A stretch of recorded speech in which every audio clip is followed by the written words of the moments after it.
if you're coming back and you're trying to like pump this thing again because maybe it's floundering, it's like be a little bit more honest, maybe perhaps with what you're trying to do and why you're trying to do it. I think he's a sociopath.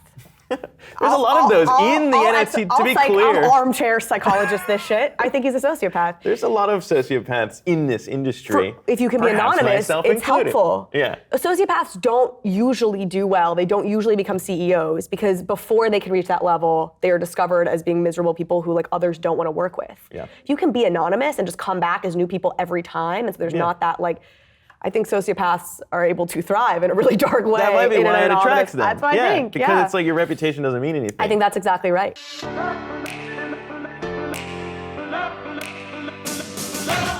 Hello everyone, GM. Welcome back to another episode of Overpriced JPEGs. This is a special episode. If you are watching on the YouTube feed, you can tell this is a special episode because I am in person with the one and only Zack Guzmán, the founder of Trustless Media. You probably saw his interview with Do Kwon. If you didn't, you need to go watch it. And we are in studio at the Coinage Trustless Media Studios. Trustless Media, Coinage Studios out here in Brooklyn. You know, thank you for coming in. Not a lot of people want to cross the Manhattan Brooklyn border. I was saying I do tend to be a Manhattan maxi, but for you, I will cross the border. We're working on it. Today's gonna be a great episode. We're gonna talk at the end a bit about Trustless Media, what you guys have coming on, what you're doing there, some decentralized media premises. Want to understand that a little bit better, and in the meantime, we're gonna talk about what's happened this week in NFTs, crypto, the metaverse.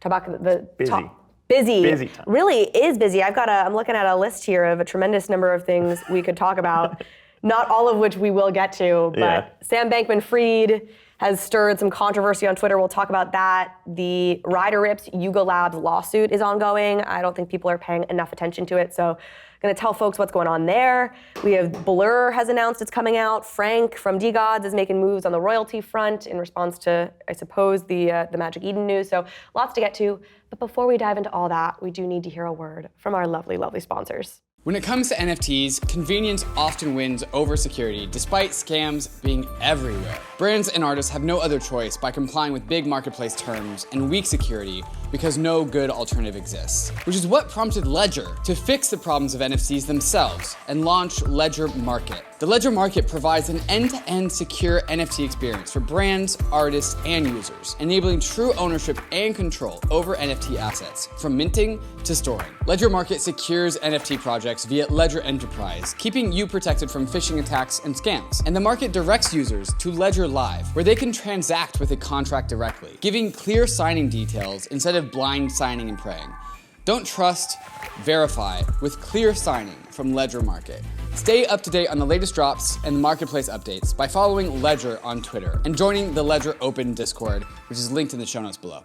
BUENO is the NFT toolkit you need to launch your digital collectible on the blockchain without coding. Every step of the NFT creation process, from generation to mint, all taken care of by the BUENO NFT toolkit. With BUENO, you can load up your art layers, reorder the layers, tinker with rarity, everything you need to make your NFT project a reality. BUENO even allows you to mint your tokens on the blockchain with zero code and offers advanced minting logic like linking allow lists, airdropping tokens, and on-chain royalty configuration. As a part of their launchpad, you'll get access to forums to run surveys, email collection, and build your pre-sale list to make sure you are hooked into your own community. BUENO is full of powerful tools you need to build the most expressive NFT project possible. So go to bueno.art and start building your own collections today. All right, Zach, let's just start high-level overview. How are you feeling about the market? What do you feel like sentiment is like? I think you have this funny dynamic happening where, on the one hand, the world seems like clearly this coming year, these next 12 months might be really tough ones. And yet I've had a couple guests on the show recently, independent of each other, say we're in or we're nearing the end of crypto winter. Yeah. Where do you fall? I mean, I don't know. It's kind of interesting now because everyone's been tracking the normal markets, right? Like traditional financial markets. Those. And those ones. And it's like, everyone always likes to think that NFTs are separate from crypto and crypto is separate from NFTs. And both these worlds coexist in the reality of we all have jobs and we all operate within economies where we have disposable income sometimes. And I feel like all of these things go together, but like there are still really cool projects that are able to like mint out. Maybe prices have come down a little bit. Maybe transactions and trading volumes have come down a little bit. A lot of it. A lot of it. But, you know, overall, like projects are still kind of within the communities that they're trying to target. Like that still works and that's still happening. So like overall, I think, yeah, there are some questions around like where are we going as far as a recession may be concerned and as far as like traditional markets are concerned with what the Fed wants to do. But like the activity still seems there, which is different, I think, than like crypto winters that, you know, everyone has lived through before. So that's at least one optimistic point that I like seeing, because that enthusiasm is still there. Yeah, and I think there's a distinction to be made, which I've said on this podcast before when talking about this, like between prices, which I will say, like I've actually been impressed by how well some of the prices have held up. Like if you had told me we were going to hit the winter and you would still have apes where they are, or even, you know, whatever, any number of projects where they are, I would have been like, that's bullish as heck as an indicator. But there is a distinction between prices and volume and then like activity and building. And the fact that, again, I'm looking at a list that's like 3 pages long of news that we could talk about and activity that's happening. I think that's, for the people who are in this space, when they say it's the end of crypto winter, it's that feeling that projects are launching again. You guys are launching something. Like there was a lull there where nobody wanted to launch. And I think we're kind of over that. And people are like, all right, I'll sell out. I won't. It'll be what it'll be. But like, I'm forging ahead. I think, you know, that's the biggest misconception about the NFT space too, is that everyone's like, oh, it's a huge bubble and you're going to leave. But like, they overlook the fact that these are communities, like people that believe in like the projects, the roadmaps, what they're trying to do. And it's really hard to exit that relative to just selling a share of a company that like you want to, you're not really supporting the company as much as you are investing in it. So these are two very different behavioral choices, I think, that everyone's making when they join a community, when they mint something. And yeah, so I mean, to your point, why even quit traditional media is because like that is a very powerful thing. And if you believe in Web3, like that's not going away. So the main difference for me when I look at this crypto winter versus the last one, and I do think it'll be quicker than the last one, because of everything you're talking about as far as the enthusiasm still there, the people who are entering the space coming over from traditional sectors, whether it's media, whether it's finance, whatever it may be, like that is definitely not going away. And I feel like that will be the thing that I feel the same way. I feel like we're getting out of this quicker than before. But yeah, fingers crossed on that one too. How much of a chill, and this will segue us into the Sam Bankman-Fried segment, do you think regulatory concerns are still putting over the industry or putting over Web 2 companies wanting to go all in Web 3? Yeah, I think that's it's a big thing. Like the main distinction, and we're going to get into this, is like NFTs as art or collectibles versus like a token in an ICO. Granted, there are some fair criticisms as far as, are we just doing ICOs again? Like the whole Yuga ape token thing that's going on right now with the SEC, fair to talk about. But I do think that, you know, it seems way less certain that the SEC or any other regulator will get away with kind of saying you can't sell art or you can't sell collectibles versus you can't issue a token with the proper regulations and proper like frameworks to go through as far as protecting retail investors go. So I feel like that's the key distinction there. And I don't know, I feel like, you know, as much as enthusiasm like was there before in the big like run up, I feel like the ones who are still there most interested are brands. Like they are still there as far as like what's our Web3 strategy? They're still asking those questions. True. I don't think they've fired their Web3 like strategists yet. Except for maybe CNN, but no. I'm kidding. He actually, somebody who does Web3 for CNN DM'd me and was lovely, so I'm totally making a joke. But yeah, like Nike's still selling digital fashion. Like those projects are insanely, like Dolce & Gabbana's of the world, like digital fashion, and one of our investors, Megan Casper, is talking about that all the time. Like those brands, I think, understand that this is probably going to be something in the future. They just don't know yet, like what the roadmap looks like to get there. But like that is still huge. I was in DC yesterday. I moderated a panel around with like regulators and well, actually, the panel I should say was with primarily lobbyists. It was Blockchain Association, Humanity Forward, who we're partnered with at Lobby 3, or who Lobby 3 is partnered with. Folks from Circle and from Republic Crypto. And I feel like the big takeaway that I didn't come away feeling overly optimistic, I hate to say, but the takeaways for me were a couple fold. A, we're not gonna see regulation out of Congress this year around probably any of this stuff. On the one hand, I think that's a positive because it means that there's more room for education to happen, you know, before we see any regulation but see any legislation. The problem is what fills that void in the meantime are these regulators. Yeah. And it becomes like, you know, enforcement as law, as opposed to sort of law first. So that's a little nerve-wracking. And the thing that made me not so optimistic, and then I'll end with maybe what I was a little bit happier about, is the perspective of these folks who are lobbying on the Hill on a regular basis seems to be that that regulators or legislators are going to treat ERC 721s and ERC 20s very similarly, and that a Bored Ape Yacht Club NFT will be viewed very similarly to ApeCoin. Yeah. And the logical person in me just like cannot accept the idea that you're going to have folks look at something like a Bored Ape Yacht Club NFT and tell me that is a security, but not tell me that a baseball card is. And I find that, I've said it yesterday, I've said it before, like it feels like this 1-2 punch, which is like the whole NFT community is finally waking up to the fact that we're not equity owners in Yuga Labs, that we don't actually, by virtue of owning these tokens, have ownership stakes in these companies themselves. Yeah. And these VCs can come along and actually have ownership stakes, et cetera. We're just waking up to that, or some people are just waking up to that and feeling punched by that. And now we're gonna second be punched by like, but no, it is a security in some capacity. Yeah.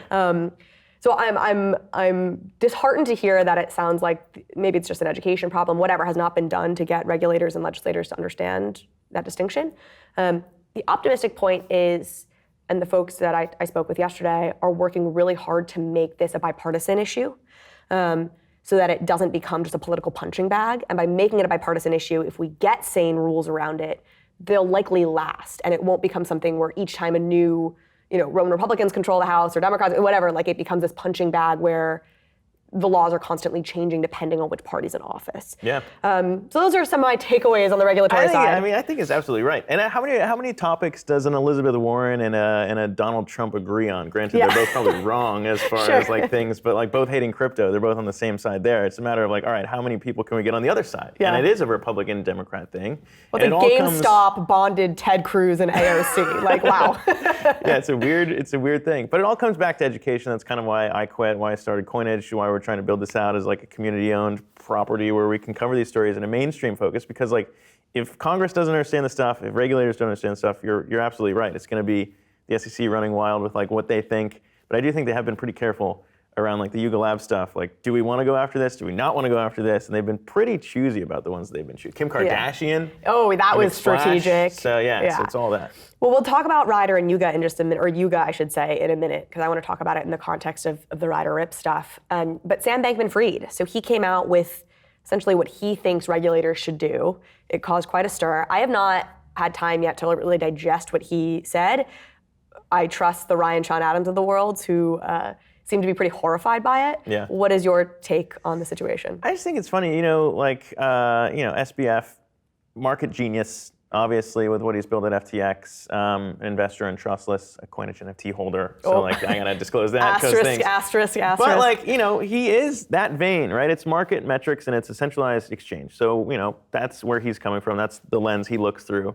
And Ryan Adams is more decentralized focused and very much in that. And as an ethos, right? I feel like we've been on this collision track for a long time. And Tornado Cash this year, I think, really brought push comes to shove as far as okay, even politicians. You might be super into crypto. You might say decentralization is the future. But push comes to shove, are you going to be on the side of government shouldn't be controlling anything, or are you going to have to give up certain things?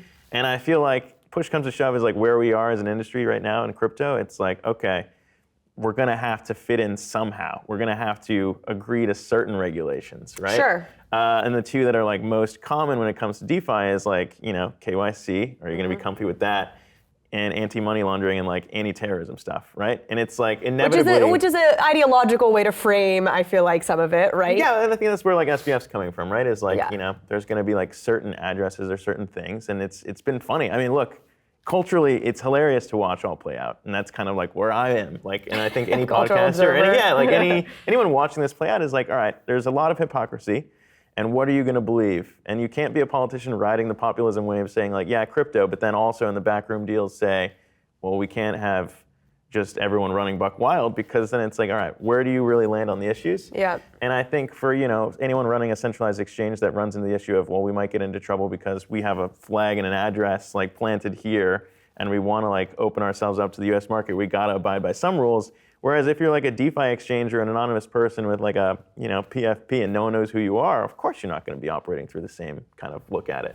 So I don't know. I think it's just kind of funny to watch it all play out. I do think that I was speaking to a marketing professional who's now really into Web3, and I was saying, what do you say to folks who argue, which is an argument that I'm somewhat sympathetic to, that like consumers who were like, I don't understand, you could do all of this without blockchain, And one of the points she made that I thought was really interesting is the what may be the same. So like from a consumer's perspective, it's the same, but the how is very different, and that actually does matter. And sure, 85, 90, 95, whatever it ends up being, % of consumers may not actually even care about the how, but those of us that are here early should be here early because we do care about the how. We're pushing for that how to be different, even if the what looks very similar. Yeah. And again, I haven't dug enough into SBF's suggestions, so I don't want to comment specifically on that, but I do tend to err on the side of like, the how does matter, and it does strike me that from what I've read, the commentary, like, he seems to care a little bit less about the how. Yeah. And that makes me nervous. It's really hard though. That's the thing. It's like DeFi versus centralized exchanges forever are going to be like opposed in terms of like the way that they believe in certain things because they're entirely different. Which is what I think like the Tornado Cash thing again opened a can of worms because it's like, all right, these are some really gnarly questions. In the word of Anatoly from Solana, who was in our studio like a couple weeks ago, it's like these are hard questions, and like who's going to answer them? Everyone's going to have different opinions, but like. It comes down to like where does the government, and the government is a catch-all, where does the US, where does any country draw the line as far as what is and what is not free speech and freedoms that you should have on the internet? Fair enough. On to Yuga, who's obviously deeply connected to all this. You have the probe announced that their Yuga's being probed in a non-sexual way by US regulators. So Ryder Rip's Yuga Labs trial. How much have you been following this? How much have you tracked what's been going on I here? didn't see you flagged the appeal, right? That's going on right now. Like I remember when it first started. Yeah. And I know you have a lot of thoughts on it because it's fascinating as far as like, quote unquote copying other artworks and like what you're trying to say about the artworks and that quote unquote freedom of speech versus like, the business angle of are you just copying someone's trademarked IP. Yeah. Well, I've definitely gone down the rabbit hole of okay, who owns Bored Apes, right? Who owns this? I think, not to rehash things that I've talked about a lot, but it was sloppy drafting. Like the initial Yuga terms and conditions is sloppy drafting, which means there's like room for interpretation. I do at this point tend to fall on the side that that ape holders do own their apes and they could sue Ryder, for example, for copyright infringement. I also fall on the side that Yuga probably could also sue for copyright infringement. Where I get frustrated, and I do think this issue matters because it's kind of the core of at least one part of the NFT thing, as just like royalties are core to one part of the NFT argument. Where I get frustrated is I do think you have people like Ryder who used their project. They're trying to stir some shit, right? And he's definitely trying to claim that all of this is kind of a scam or not what you think and that you don't actually own your apes and this and that. So he, in everything that he did, I think was gearing up for a copyright infringement case. Yeah. And I think he and some of his allies are very much arguing that because Yuga Labs has sued them for trademark infringement, not copyright infringement, that's proof that like there's muckery or silliness afoot on the copyright side. And I don't think that's true at all. So to just catch people up to speed on where we are in the trial today, Yuga Labs sued Ryder for trademark infringement because that was a much more open and shut case. It does not strike me that they did that because they don't feel like they could sue for copyright infringement or other people can sue. They did it because it's going to be the most expeditious way to get the outcome they want, which is like retribution, essentially. And Ryder then tried to file to dismiss that motion, and Yuga has now responded to that, and that's sort of where we are. And I just think it's an important thing for folks to be keeping their eye on because it is going to have an impact, I think, for a long time to come in terms of like how the space is viewed. Yeah, I mean, you pointed out stirring some shit from the beginning, and I think that is accurate as far as like it all launched around like the conspiracy around Bored Ape Yacht Club has racist imagery in their art. And then why would you, if that was the case, why would you launch a project that with the exact same imagery? Yeah. Totally. Well, I know that's not like a legal argument, but me watching, and I think anyone watching is like, look, man, you just wanted to like get the name out there and sell this thing, right? Is that what you were going for? Totally. And the racist imagery to me, and putting the asterisk there, like I understand some of the concerns around that.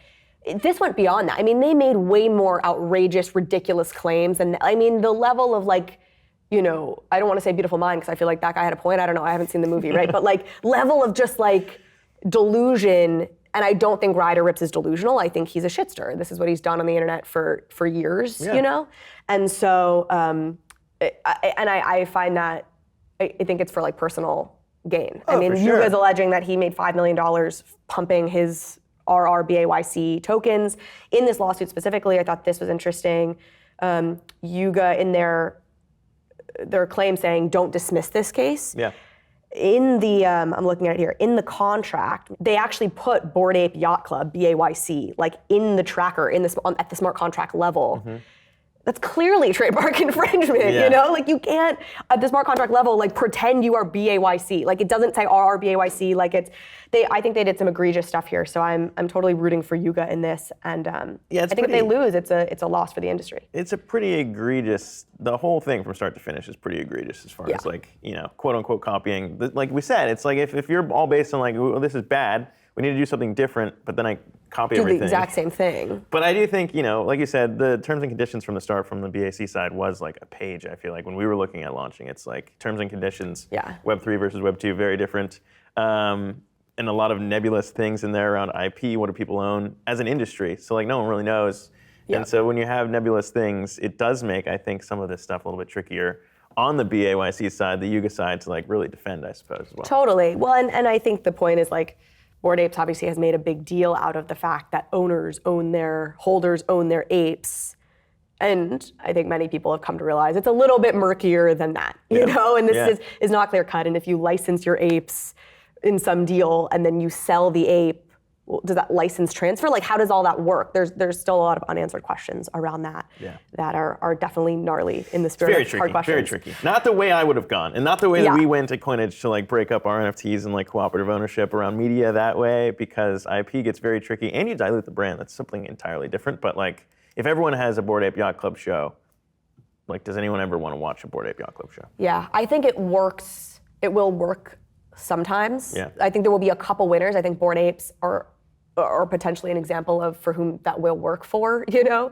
But I think for the majority of projects, it won't. Like there's a novelty element to it that helps it along. It's like a first mover element to it.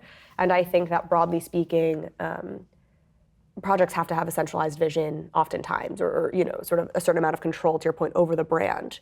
But your call, though, just to be clear, your call is you think Yuga's going to win this I one? do. Yeah, for sure. I think it would be trickier if they were going for defamation or if they were going for copyright infringement, because it's just a thornier issue. It would in some ways be more important for the space because it would have more ramifications. I want a creator. I'm hoping Jimmy sues Ryder. That's what I would like. And then, but absolutely, my bet is that Yuga will win this one and that will be an important victory. Yeah. Okay, influencers are influencing. We have all sorts of influencer stuff happening this week. Let's start here. Let's just go stupid. Beanie is back. You remember Beanie? Yeah, he's back. It's important. Yeah. It's tragic, actually. It's devastating. I'm sure he'll succeed in mounting some sort of comeback. For those who don't remember, I'm sure most people do, Beanie was a pretty prominent influencer in the space for many months in sort of his final act as an influencer before he was like dethroned. Was it Zaxby who I honestly don't remember. NFT Ethics, one of the accounts kind of unmasked him to be this guy Charles Moscow, who has perpetuated all sorts of scamminess, both in his real life and then as a Web3 persona. So he sort of had a fall from grace and just stopped tweeting for a while. But right before that, his sort of final act was pumping Wolf Game, which got a lot of traction. You had Gary Vee super excited about it. Like it was innovative and it was cool. And the Wolf Game team was anonymous, and Beanie was like the person who kind of put it on the map. And what I found interesting in Beanie's sort of return is I think I've seen a bunch of people speaking out against the fact that he's returned, which I'm all in favor of, and saying he's only coming back because Wolf Game is struggling now and he's secretly the founder. Yeah. He was pretending there was some separate founding team that he just was working with, but he's actually the founder, and so he's come back because he needs to try and save his project. Yeah. Do you have any thoughts on this? I feel like, this is Anatolia as well, who was kind of weighing in on like, there's a lot of sketchy stuff that happens in crypto writ large, in NFTs writ large, and like a lot of it just stems from the fact that a lot of people are anonymous. And it's like, I don't know, Zack XBT, I give a lot of credit to him because on-chain sleuths provide a lot of service in the space of figuring out what anonymous actors are doing on-chain. And I do think that, like, you know, if you have that going for you, it can be used against you sometimes as well. Like, if you're anonymous, sometimes it can look a little bit sketch. Oh, or if you're for trying to, like, sure. look as, like, an anonymous founder. Yeah. So, you know, in that, if you're coming back and you're trying to, like, pump this thing again because maybe it's floundering, it's, like, be a little bit more honest, maybe perhaps with what you're trying to do and why you're trying to do it. I think he's a sociopath. There's a lot of those in the NFT, to be clear. I'll armchair psychologist this shit. I think he's a sociopath. There's a lot of sociopaths in this industry. If you can be perhaps anonymous, myself it's included. helpful. Yeah. Sociopaths don't usually do well. They don't usually become CEOs because before they can reach that level, they are discovered as being miserable people who, like, others don't want to work with. Yeah. Right? It's not because they're not necessarily intelligent, and if you're completely shameless, you can actually get far on that, and it's the other people around you knowing you that end up, like, kind of tampering you. If you can be anonymous and just come back as new people every time, and so there's not that, like, I think sociopaths are able to thrive in a really dark way. That might be why it attracts them. That's what I think. Because it's like your reputation doesn't mean anything. I think that's exactly right. But I think on the flip side of that, we've seen a lot of NFT projects fail once that's proven, right? Once people are doxxed, that they do have a shitty past. So it's not that, like, reputation doesn't matter at all. It's just that, like, I suppose it's really harder to figure out reputation in this space. If you can come back as a new fake person. The last thing I'll say on this is, and in some ways the reason I wanted to bring it up is I've been being fed ads for Wolf Game recently, which I noted before Beanie made his comeback. I was like, that's kind of like, again, is this project okay? Like, you know, like, why are they running ads on Wolf Game right now? And then when I read this commentary, I was like, oh, okay, this would be fitting. You know, it's only when backed into a corner and feeling like you're scam. Not that I think Wolfgang was a scam, to be clear, but when you know, you don't have other options, he's now going to come back and try and pretend he's changed. Foreshadowing. Whatever. Okay, moving on to an influencer I love a hell of a lot more. Zeneca. Yes. Is the chief Zen officer for Blur Marketplace, which has been in beta for the last several months and is now going live in the coming days. I'm trying to get my dates here right. It's a marketplace for advanced traders. It's supposedly much faster for you know, sweeping floors, for, you know, just aggregation in general. The kind of market metrics that if you're a super advanced trader trading large volumes, you want to know. Are you like floor sweeper? Are you more like DeFi crypto, or are you more? I mean, yeah, NFT I would classify myself as more of a traditional crypto OG in that sense versus an NFT newcomer search situation. But I do feel like that confuses me a little bit. Yeah. As far as, like, if you buy into a community or if you buy into a mission versus, like, if you're trying to trade stuff. And that's, I think, you know, I guess why the SEC is looking at it the way they are, is because, like, are these tokens, are these, like, speculative bets on flipping things, or the upside of it, or are you buying into, like, a community that you believe in? Yeah. And, like, the floor sweeping stuff and, like, all that, like, trading elements being added, or, like, you only need speed if you're trying to flip things, really, necessarily. Or, like, the flash loan stuff in NFTs is also pretty fascinating. And that's not necessarily, like, as much trading as it is, I think, like, you know, getting in and out of something very quickly, and, like, the stuff that DeFi unlocks. So yeah, I don't know. I think that, you know, obviously, and we're gonna get into, like, royalties and everything, like, all the different, like, trading platforms in the NFT world, anything that you can do to, like, distinguish yourself, I think is very important. And, like, clearly OpenSea has a lot of problems, and they're mostly, like, where everyone goes. Yep. So, like, any sort of step in the direction of, like, challenging the status quo, I'm in favor of. Yep. Yeah, fair enough. I think that's an interesting take, and probably a valid one. It is funny. It's like, this is probably just taunting regulators more to prove that we have people who want to, like, you know, sweep floors. But that being said, I mean, again, you might want to sweep a baseball collectible floor. You just couldn't conveniently do it in the pre-digital era.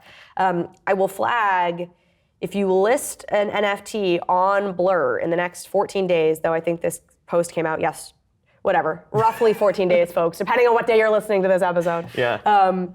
You will get an airdrop. It's like kind of that classic launch strategy for these marketplaces that we see them all do. And I will be doing that because I like Zeneca. I believe in Zeneca. I mean, I love Zeneca. I believe in Zeneca tremendously. So if he's into this platform, that makes me bullish just on the face of it. Yes. I'm not like an advanced trader like Zeneca is, so this is probably not Nor am I. super targeted to me. But an airdrop is an airdrop. But an airdrop is an airdrop, baby. An airdrop is an airdrop. The interesting thing that Blur is doing that I think is worth noting is incentivizing. They seem to have these incentivization structures. Well, they'll airdrop you things for, I suppose, trading.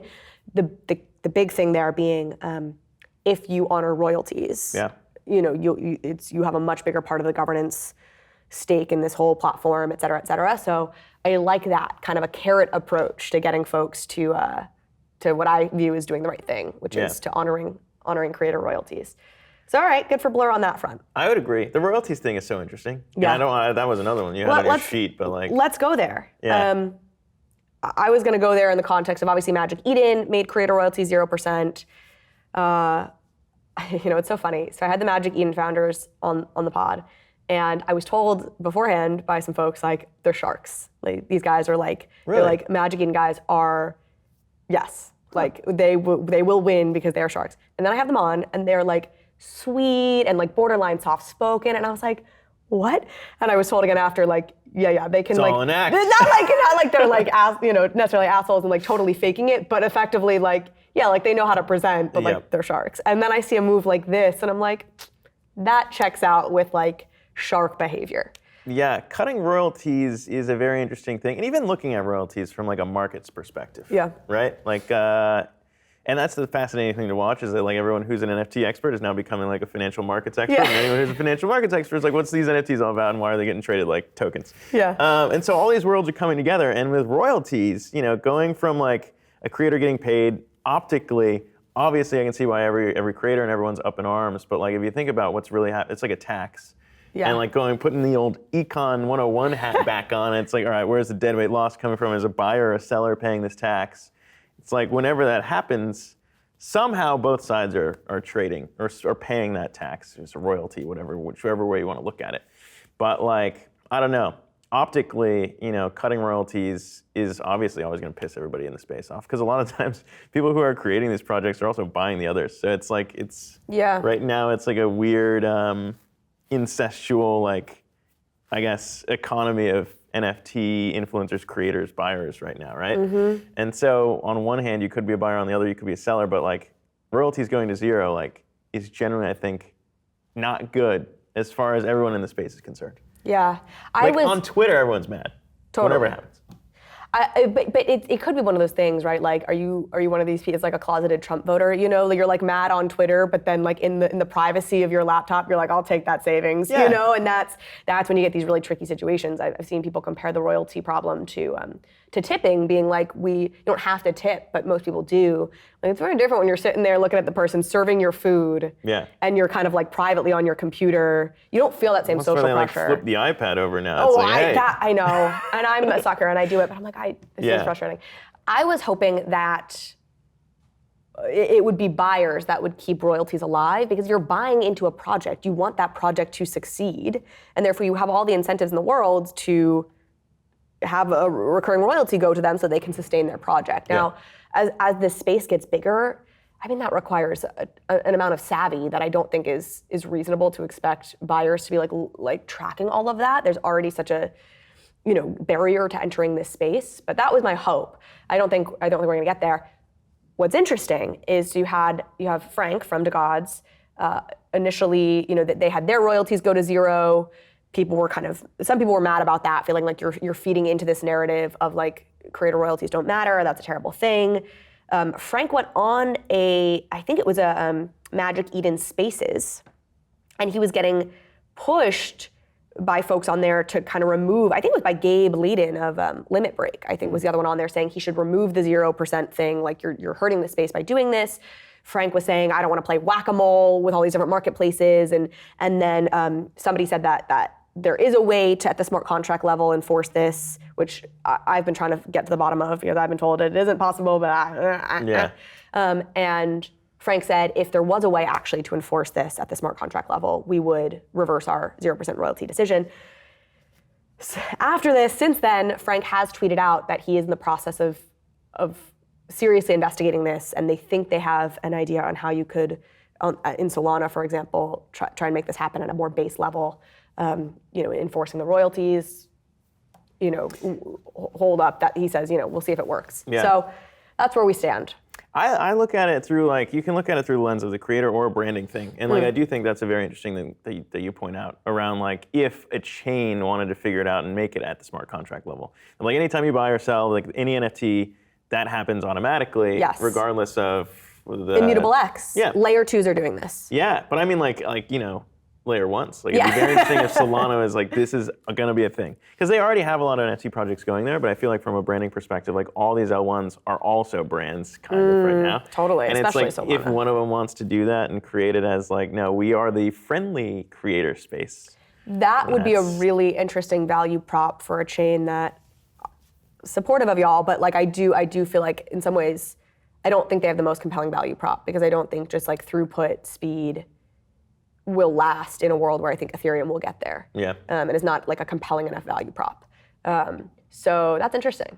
I don't know. Could be a branding move. I'm not enough of a dev to know what and how is. Nor am these things I, are but I'm possible. also just as equally like interested as you are. And like, can this be done in a like we asked our devs, like, Yeah. hey, we're selling our NFTs. We want our creator royalty to be quoted in there. Yeah, give us our money. I want to make sure we get our money. But from like the buyer side, like your point, like if you really believe in something, you want your money to go towards that mission anyways. Yeah. But it is a matter of like, should. is that iPad getting flipped in your face or not, and what are you going to do in like a... Yeah, and how much do you understand it? Yeah. You brought up, just from like an econ perspective, kind of buyer sellers. Where's the fat? Where can we trim the fat? This dovetails very well for this news. Justin Kan, founder of Twitch, also founder of Fractal in the Web3 space, launched a company called Rye, or he's just announced a $14 million raise for a company called Rye. I'm trying to read this article, but I'm getting an ad. Here we go.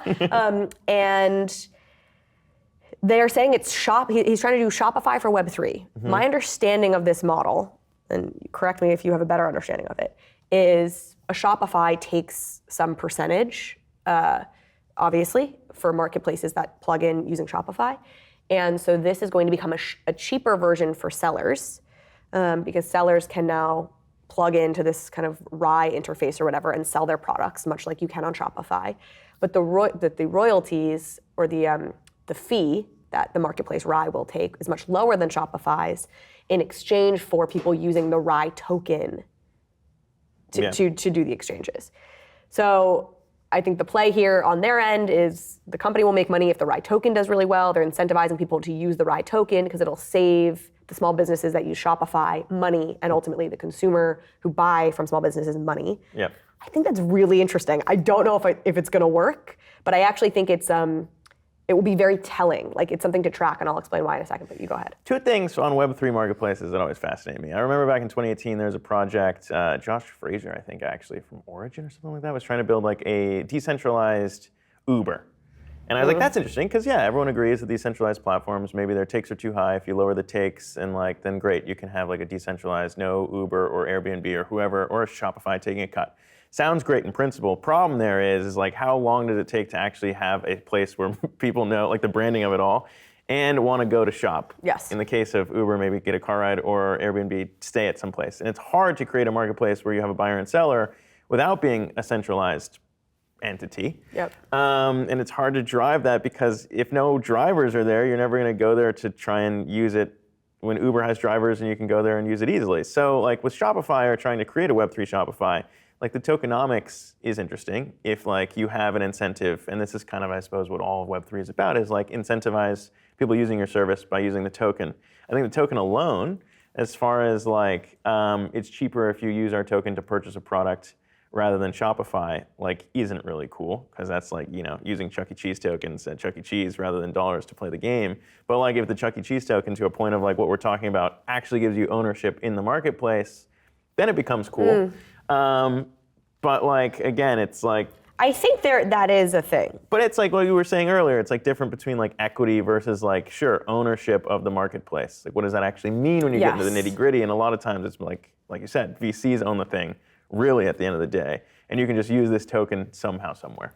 Well, what's so funny about you saying that is I had Justin on the podcast, and I asked him about, I think he's made comments previously of like, Twitch, if Twitch had been a Web3 native thing out the gate and utilized tokens. And I was like, would you have done that though?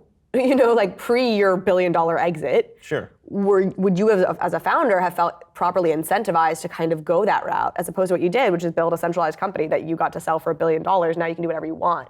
And will it take basically existing billionaires to come and disrupt these new systems, because the lemon isn't worth the squeeze for people who want to go become a billionaire, right? If it's shared ownership among everybody, which, to your point, is it really? How does that in the nitty-gritty work? Let's put our asterisk on that. Yeah. But so it's funny now, and Justin, I'm trying to remember what he said to that. I think he was like, maybe. I mean, we don't know, right? The truth is, we don't know how lucrative this will or will not be for people, for Rye, who owns a lot of these Rye tokens. Maybe it ends up being wildly lucrative for them, down the line. What's interesting to me about this is it gets to this question that is very central to this space, which is, can we disrupt these behemoth companies, Shopify, Twitter, like traditional social media, whatever, by having a slightly better or tremendously better, depending on where you fall, value proposition to the consumer? So this proposition to small businesses, to consumers, is you will save some money, right? There is probably a level of saving money relative to your Shopify that would get a lot of people to switch. And then you have your network effects, and then you can actually topple them. Sure. But what is that number, right? Like, if everybody's already on Twitter, if everybody's already on Instagram, are they really going to come to some decentralized platform so they can feel like they own their tweets? Maybe, but that's going to take a very long time. If there's an economic proposition to it, I don't know. And shout out DeSo for trying to figure that out. And we're talking about like decentralized social and stuff. But I don't know, it's a chicken and the egg problem, and I think it's why, as well as Justin here, is raising from VCs, because to do that and to get the people on your platform versus a Shopify or Twitter or whatever, like any decentralized thing inevitably will have to raise money to be centralized at the beginning to like have funds. That's why Trustless Media is like the incubator of Coinage, because it takes money to establish branding, to get the thing going in the right direction where people even want to pay attention to your thing.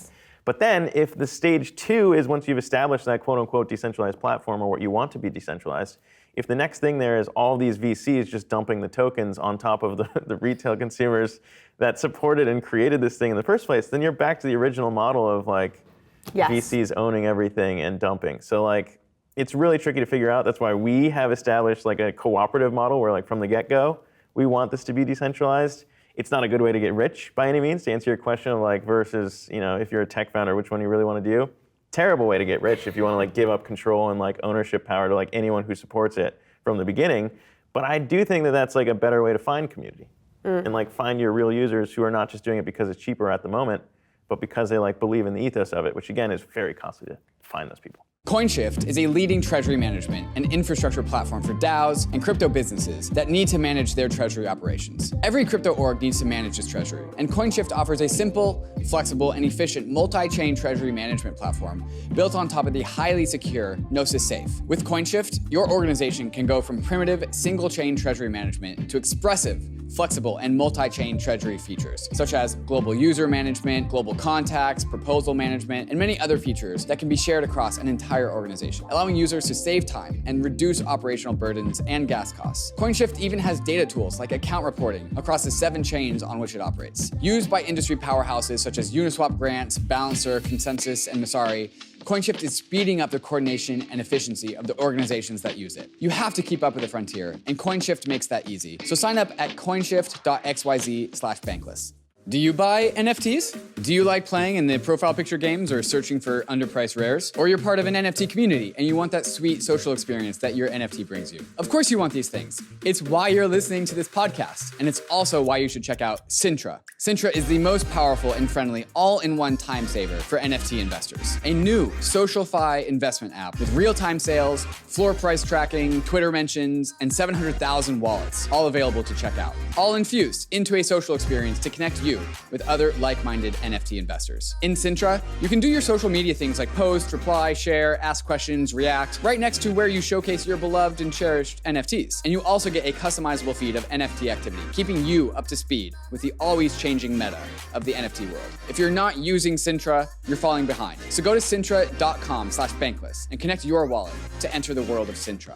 So this is a great segue to get into Trustless, which I do. I want to say one last point, though, before we start talking about Trustless and Coinage and what you've got going on, which is, people know who've listened to the show a lot, I love Cryptoys as a project. I don't own any Cryptoys. I don't know if you're familiar with Cryptoys. Yeah. Kind of surprise LOL boxes, but digitally native. And they launched, or they've announced their Masters of the Universe partnership. The Masters of the Universe Cryptoys will be going live, I think, November 9th or something. Anyway, Masters of the Universe has been promoting this, which is, I think, a great sign. I do think that some of the places where Web2 brands have fallen down sometimes is relying too much on the Web3 companies they partner with to do all of the marketing efforts and not themselves really trying to push it to their consumer. And so Masters of the Universe is tweeting about these digital action figures, as they're calling them, and the comments are hilarious. I'll link to the Masters of the Universe tweet about all this stuff, because you have these people who are just enraged that they're doing digital action figures and collectibles. And there was one in particular, I retweeted it because it was so funny. It was this man showing a receipt of his return. He was returning one of the action figures from Masters of the Universe he had purchased. He canceled his order because he was so mad they were doing NFTs. Like, this is so delusional. Like, if I showed one of my friends Masters of the Universe digital collectible NFTs, they would be like, why would I spend my money on that? Yeah. And I'd be totally sympathetic to that, because they spend their disposable income on food and experiences like travel and clothes. They don't buy action figures. But to have grown men who are already spending their disposable income on children's toys to put on their mantle, being It's like, true. this NFT thing is the stupidest way to spend your money. I'm like, it's just a collectible action figure that you can show to more people. Yeah. Because it's online and it's a bigger audience, and will unlock additional perks for you that your physical toy won't. You have lost the plot. It's unclear what's less attractive to a woman, and maybe you can weigh in on this, whether you're buying children's toys as a grown man, or you're going that deep down the rabbit hole of like, I'm gonna make money on this children's action toy because it's gonna unlock all these things for me. Both of them sound like terrible things to say. Yeah. As a grown man myself. If you're making money on the action figure toys, I think that's more attractive. Look, I'm not judging you either way. Depends on what you use the money for, really. That's true. That's true.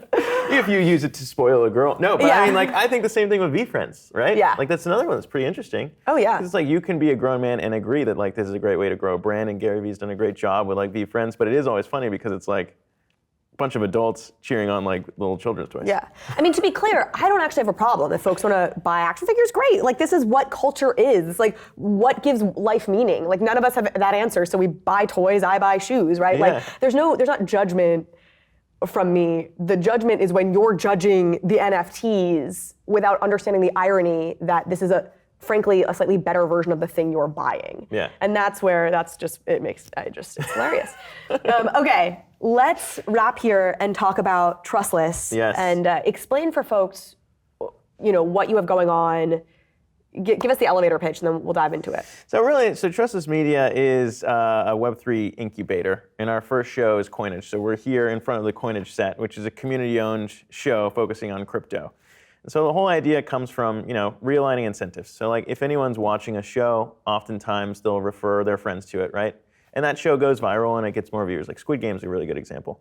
But there is no incentive for those people who have told their friends about this show. Like, there's no upside for them, right? And they should be rewarded, I think, for like, if you see good content and you like it and you tell your friends, go watch this thing, like there should be a reward for that. And so with Coinage, we're trying to like prove out this new model where you break down the wall between a content creator and their audience to realign those incentives to where, hey, come on the show with us. It could blow up. If it does blow up, your incentives are aligned to like share our content, weigh in on how we can make a better show.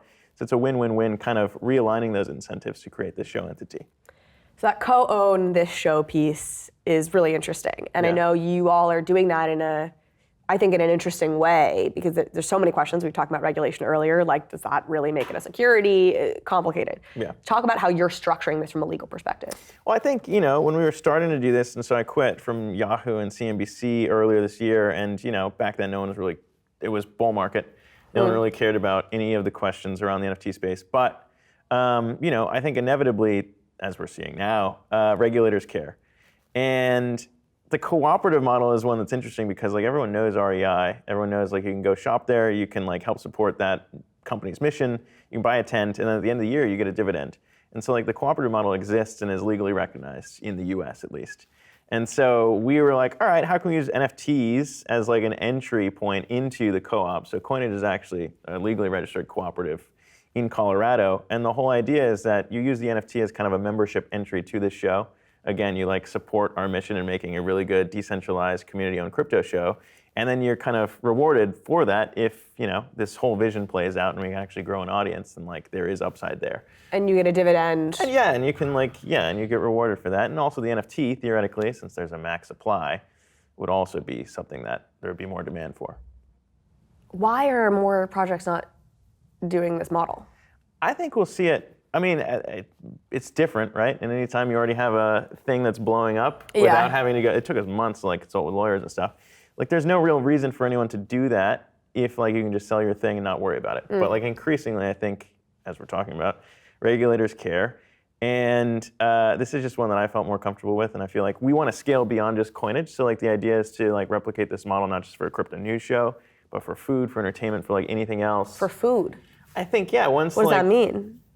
Well, what about a Web3 diners, drive-ins, and dives, right? Okay, food shows. Guy Fieri, yeah. Okay. A creator who's really into food and wants to like go to restaurants, have the community weigh in on like what restaurant should we go to, and kind of create a more interactive, community-owned environment. I volunteer as that person. I will go eat food around the city for you anytime. They could be bad restaurants. Okay. But yeah, the model is basically built around that. You find a creator who has a built-in audience, and you say, all right, what can we do? And I think if you do that, if you break down the wall between content creator and show, you can create something better than like any centralized thing can do. And I saw that in traditional media, particularly for crypto news. That's why we're starting there, because a lot of people understand NFTs. But I think sometimes the incentive structure is very different in traditional media. You're not necessarily focusing on truth at some of these places, or like things that your audience actually wants to see. And it's really hard to like, as a journalist, not get swayed by like, is this making my media publisher money?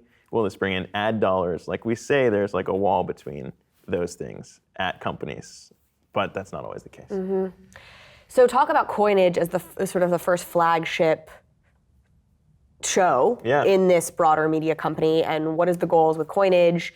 Do you have people who already are in this co-op model and owning it? Like, what's the timeline for all that? What is their, bet on Coinage, et cetera? So for Coinage, we launched like a month ago with our first interview, which was the first interview that Guzmán has given since Terra collapsed. Coming out with a bang. It's coming out with a bang. Yeah. We're kind of doing, our producer likes to say, we're doing a little bit of a Tarantino here, where we come out with a bang and then explain what the bang was all about. So we did the bang. And now we're in this explain what we're all about situation right now. So everyone who wants to like figure this out can go to coinage.media. But essentially right now, we're in this invite-only stage, right? So like for legitimacy out of the box, we wanted to start by, giving NFTs. We gave invites to these people to purchase NFTs. So John Woo from Avalanche and SBF from FTX are kind of like the first ones that we kind of paired up with, along with other trustless media investors, with the idea being that we have differing opinions. Obviously, John Woo's a big Avalanche guy, SBF, as we talked about, big Solana guy. And we want to create a community with differing opinions to where we kind of cancel out biases in the stories we're telling, and then we can come at it with like an objective fact view. Because like in crypto, at least as far as like mainstream audiences are concerned, and you talked about trust before, like it's really hard to figure out who do we trust in this space. There's so many scams, there's all this stuff. So like, I don't want to be the person saying like, trust me, but if there's a community that's fact-checking things against each other and against their own biases, then that becomes a very powerful like thing to trust in crypto. And so through this model, basically, we started with those people, and as it's being minted right now, anyone who comes to mint an NFT actually earns invites through what we call a trust game, which is like a prisoner's dilemma thing. So you're paired with another anonymous minter. You're asked if you trust each other. If you do, you actually earn more invites to pass along to other people. So it's trying to like decentralize our community from the very beginning with differing opinions, which is something that doesn't happen in a lot of NFT communities, I think. So in this kind of private invite moment, people coming, they can mint. SBF has minted others. Some people may love that SBF is minted, and they're like, now I want to get in. Some are like, no, now I will never get in. Yeah. But he would have the same control over like anyone else who came to mint. Totally. Because it's like, if you go to coinage.media/join and you mint, you earn invites to invite people who think like you. And now you have a larger influence over the show. Mm-hmm. He has one NFT. Anyone else could have one NFT. And so that's what I was getting at. So if you have the NFT, now you, are part of the cooperative. Mm-hmm. So you'll be entitled to that dividend, should there be one, if the company goes well over the next X number of years. And you also now have like codified governance, say, over the shows and what happens? Yes, it's already happened now. Like we have our Discord where everyone's weighing in on like what should we be covering. And I'm sure you would agree, there's a lot going on every day. It's impossible to figure out like what's important enough to cover. Yeah. And so what we're trying to do is create a community that can say, hey, look, this is worth checking out. And again, Coinage is kind of targeting a mainstream audience, so like we want to like present stories in that way, where it's like, this is the important thing to focus on in crypto this week, and this is why. Yeah. And if you ask 100 people in crypto, you'd probably get 100 different answers for like what is important. And so like the community is making the show better by weighing in on, no, this is worth it. Go do a deep dive on this and explain what's going on here. So again, it's like all the things that I realize are really difficult to do in traditional media, at least in news for crypto. And I think that this model works way better, and we're already seeing that with a lot of the things. And we get better guests too, because it's not just my network trying to bring people on the show, but it's every NFT holder who wants to make the show better. Interesting. Final question.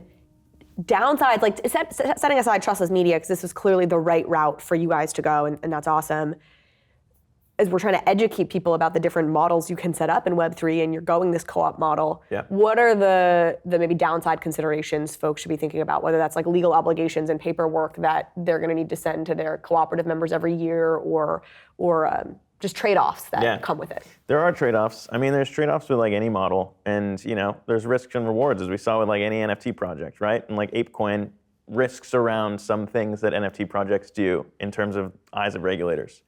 For us, though, it's just like we wanted to create a model that like any creator would feel comfortable with, at least if we're trying to pitch this to like other creators like Pitbull or Guy Fieri if he wants to do a food show. It's like we want to make sure that this is fine, and so we consulted with lawyers for months. And you're right, there is more work to be done there in terms of like if we sell this NFT and you want to unlock dividends, there is like a KYC step around maybe some of that potentially down the line.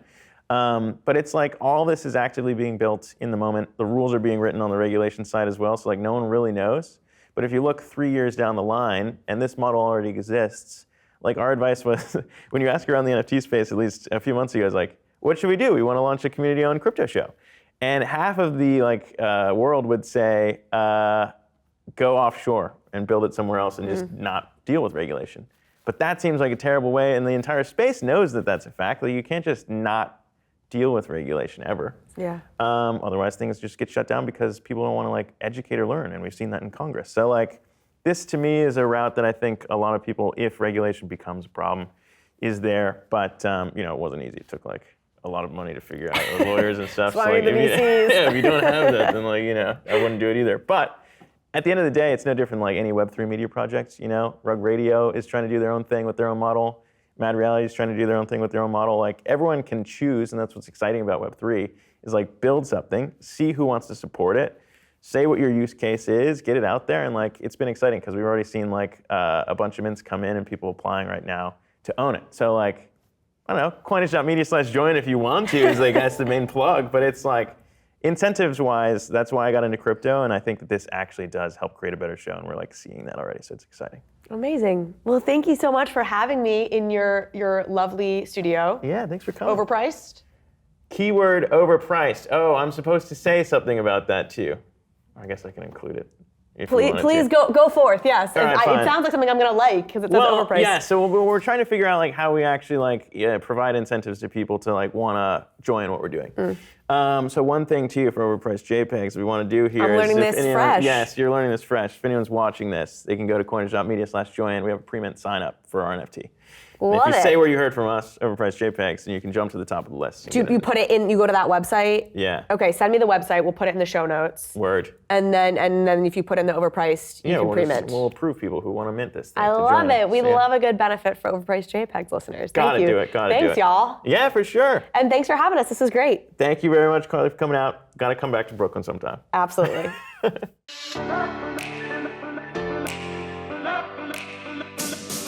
Thank you so much for watching this episode of Overpriced JPEGs. If you liked this conversation, if you liked this episode, please go ahead and hit subscribe. It helps me out, it helps the show out, and it means you will get alerts and updates when we post new content. Thanks again.